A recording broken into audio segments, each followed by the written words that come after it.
Leading through adversity is one of those areas where a lot of people get focused when adversity happens, and the idea of the ups and downs of life. If the seas turn stormy and suddenly the wind is against you and you're being tossed and blown, you're set out on a journey, this journey of life or the journey of the new year, and everything changes and suddenly you're battling the elements. That's a hard place to be, and most people react to things differently. So whether it's I've lost my business, it's been destroyed, I've had to shut down, I ran out of money, whatever it might be, those are things that press in on or make the seas really rough. And for some people, they're rougher than they are for others.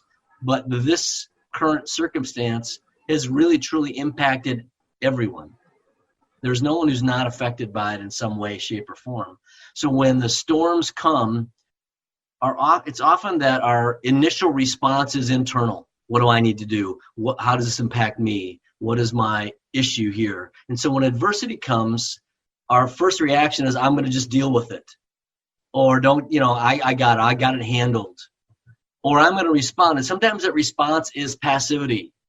One of the greatest challenges we face as men in the world is being passive instead of active. So adversity comes and it brings us to the point where I'm just going to deal with it. I'm going to handle it on my own. I'm going to figure this out.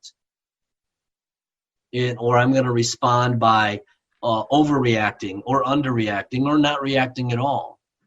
And so often we start thinking internally first versus the direction we're headed or where we're going. And it reminds me of this great story in Matthew chapter 14 where Jesus had just fed the 5,000. And at the end of that section in Scripture, he starts on, at the end of the feeding the 5,000, he sends the disciples in a boat and says, you go to the other side of the sea. And then Jesus turns back and he releases the people who were there to be fed. And then he goes up to the mountain to pray. And he's there for a period of time. And the disciples are out in the boat and they're pressing ahead and they're going forward and they're struggling with what's going on because the wind's against them, as he says. And so in that process, Jesus goes and he spends time with the Father. He gets his connection, his collaboration, his sustenance from the Father who has sent him here. And later in the evening, he comes down to the water and he sees the boats out there, but they're struggling in their battle to get across because the wind's against them and they're having a hard time. And so he decides to walk across water to come and out to the boat. And in the midst of this going on, the disciples are struggling. They're battling this and they have fear. And when they see someone coming toward them, they're afraid. And then Jesus says these great kind words. He says, take heart, it is I. Do not be afraid. Because he knew they were afraid. They were having a hard time getting where he sent them. And he said, take heart, it is I. Do not be afraid. And then Peter says, Lord, if it's you, tell me to come out to you. And Jesus simply says one word. He says, come. So Peter gets out of the boat, is looking at Jesus, and he's walking on the water. And then something interesting happens. He takes his eyes off where he's going. And he looks around, and he sees his environment. And he sees the wind and the waves, and he has fear sets in, and he starts to sink. And he says, Lord, help me. Save me. And Jesus reaches out his hand and picks him up and gets him back in the boat and calms the sea. And so often we think about that, and I like the analogy if I think for just a moment about if I take my eyes off where I'm going or who I belong to, and I listen to the world, I listen to the media, I listen to differences of opinion about stuff, and that's what so much of the rhetoric is right now, it's opinion. I'm not focused on where I'm going or who I belong to. And I start seeing that. And the challenge as leaders is we don't want to get personal and focus on the fear, but focus on the faith that it takes to get through what we're going through right now. And so that example is an interesting thing. You think about where Jesus, what he did for them. He sent them off. He came to them. He calmed the storm. He was the center. He was the focus. And then at the very end of that, as he gets in the boat and he calms the sea, the disciples say something. It's kind of the first time they articulated his full name of deity when they said, truly, you are the Son of God. It's the first time they articulate that out loud. Recognizing, now we know as we continue in the scriptures, we see that they're all over the place, right? This is great, and then I don't understand, and this is great, and I don't believe, or that can't be where we're going. Yet Jesus is a constant and a focal point to help lead us through that. And so when we think about adversity, my suggestion to you is to consider these 5 keys. Sometimes I think of them sequentially, but sometimes things are already in place where it isn't necessarily the case. But I think about the 5 keys to managing and leading through adversity, as we're called to be leaders in our household, in our communities, in our businesses. The first one is don't go it alone. You know me, I'm a big proponent of having your personal board of directors. You notice what Jesus did is that he sent the disciples off, he sent the people away, and then he went and communed with the Father. When adversity comes, so often we think, don't get up, I got it, I can handle this. But the reality of it is we need to collaborate. We need to connect. We need to ideate. We need to bounce ideas off one another to help clarify and give us clarity in the decisions we make. You have to remember that clarity attracts and confusion repels. If I think I'm right, well, let me tell it to you this way. If I think something's funny and I share it with everybody and nobody's laughing, guess what? It's not funny.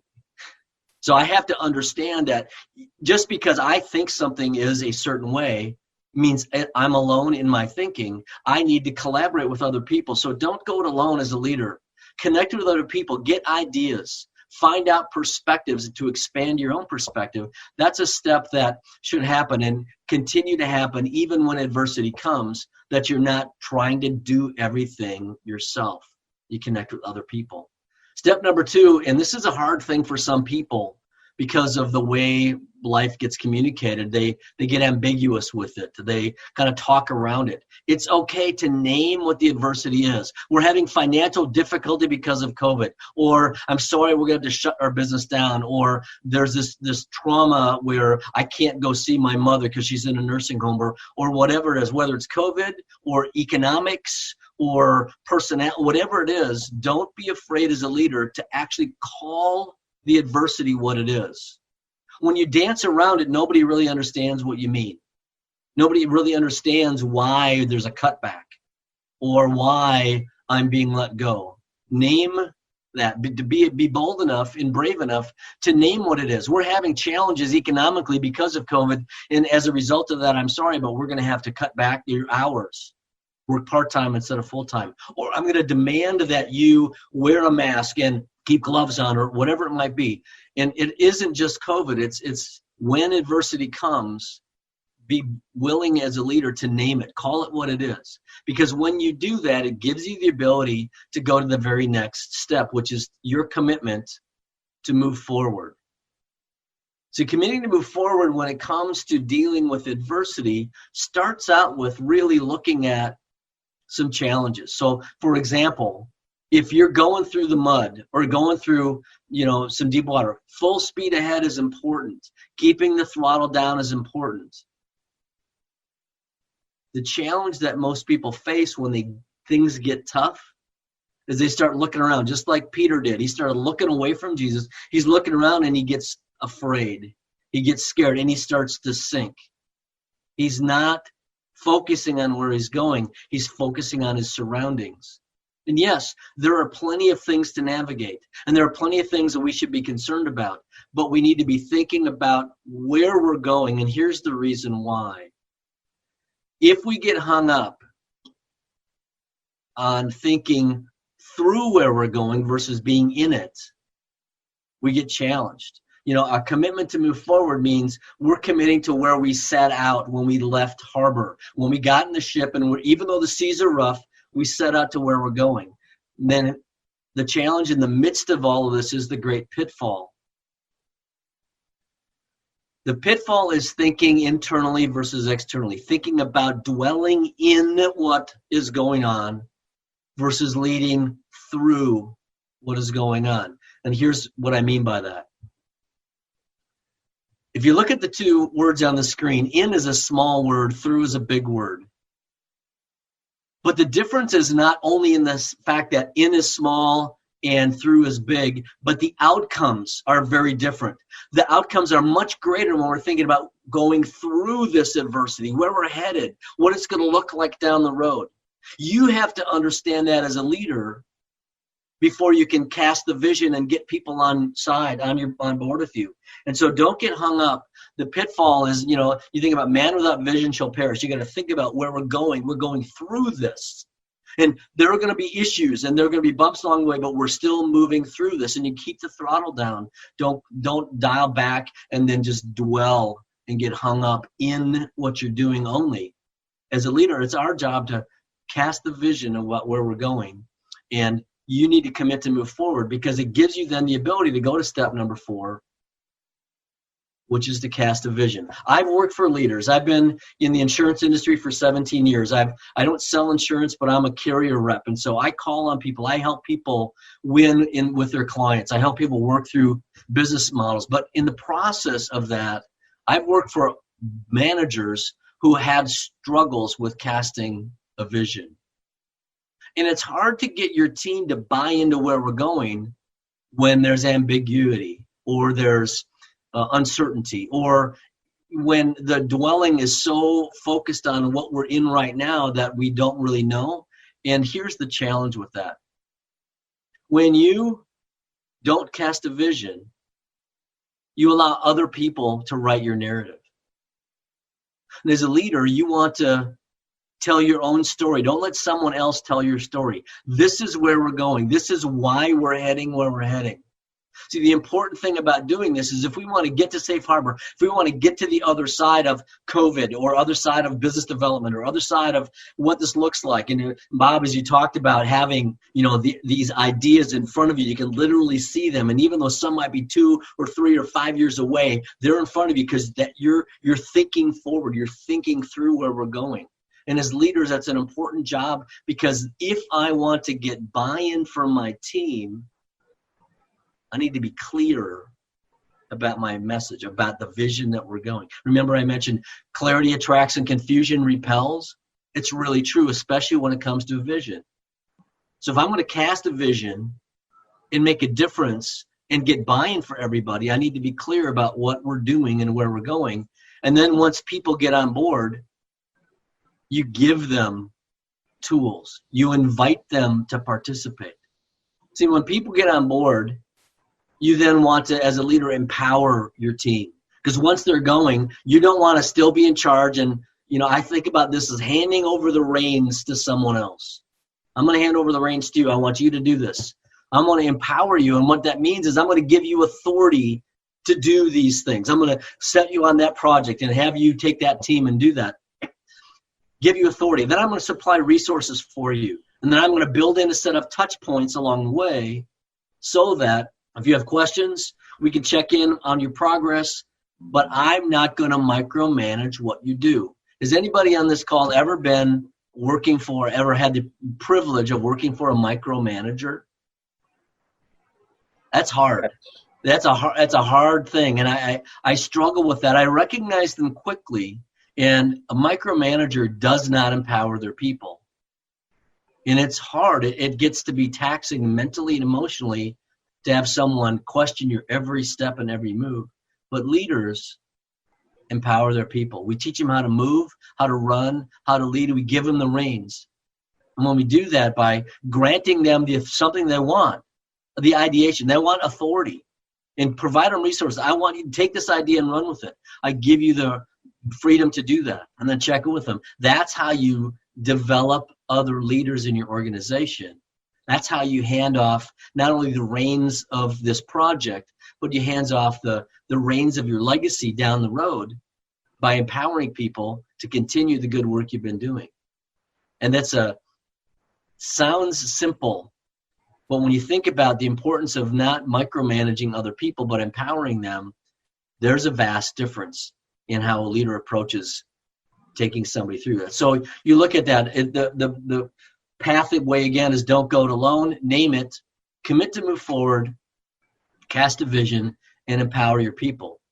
Those 5 steps help ultimately your organization, your family, your community get to a safe harbor.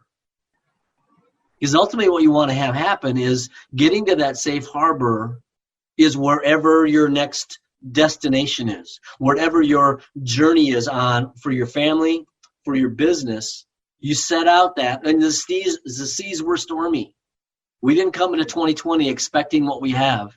And people I've talked to recently said, oh, that's right, it's not over yet because there's an election coming up later this year. There's more stuff and more things that are going to create angst amongst people. But leaders need to be steady. They need to surround themselves with collaborative, good ideas, connect with people. And when you do that, you start learning from the wisdom and insight of others will make you bigger, faster, and stronger. And clarify where you're going, call what you're dealing with what it is, but don't worry, we're going to get through this. And then lead versus just telling everybody keep pressing on. We as leaders need to keep pressing on as well. Because when you do that and cast a vision, when buy-in happens, isn't it amazing when you have buy-in happen with your team, how things just move? And sometimes they move without you controlling everything. And then you empower your team, things will get to the other side. Now, I can also tell you that I don't think we have any idea what a new normal looks like yet. There will be some form of what we would call normal in the future, but it's never going to be back to the way it was. It's going to be different. The society, the world. What's going on right now has impacted the entire world. Yet as leaders, if we stay focused on those 5 keys, we will be able to handle whatever the next adversity comes, whatever it's going to be, whether that's personal or business-wise, it's going to be the case. Remember that in casting a vision, if you go to Matthew 24, Jesus started talking about the signs of the end of the age, and he's talking to his disciples. And he's sharing this with them. Now, they didn't fully get that. If you think about it for a second, they didn't fully embrace that or grasp that. It wasn't until you get into Acts chapter 2 where the Holy Spirit comes and you start seeing Peter and John standing up and speaking boldly before the council. They were able to see what Jesus did, but he had to die in order for them to see it, even though he told them about it. And in that process, casting that vision gave them clarity. And Jesus said, when I'm gone, the Father will send a helper to you to help you understand. And that helper will remind you of the things I told you and give you clarity. And that's the beauty of being believers in the marketplace today, is our focus, our compass really, if we keep our eyes on Jesus moving through this with clarity, people will buy into that. People will see where we're going and see that you're a person who's determined to not give up. Those elements, even in casting a bigger vision than some people can realize, or being a leader with your eyes on Jesus, can make all the difference in managing and handling adversity. I keep getting inspired. Each time I share this idea, more stories come out and more things flow to me. But I would just, want to thank you for your attention this morning. Each of those steps I've used successfully in my life. They've helped me navigate some really trying times when things are thrust upon us, or when we choose change, adversity comes. If you're going to choose to change, how do I either measure what the positive and the negative results of this change are? What's the cost of change if I'm going to make a change? There's a cost if I'm going to give something up or I'm going to move to something. In leading through adversity, if I think about, I can't go it alone. I've got to plug into my team. I've got to make sure that I don't dance around what the circumstances are, but call it what it is, and then commit to move forward. When I do that, I can cast a vision and empower my team and navigate by leading through adversity, not just dwelling in it.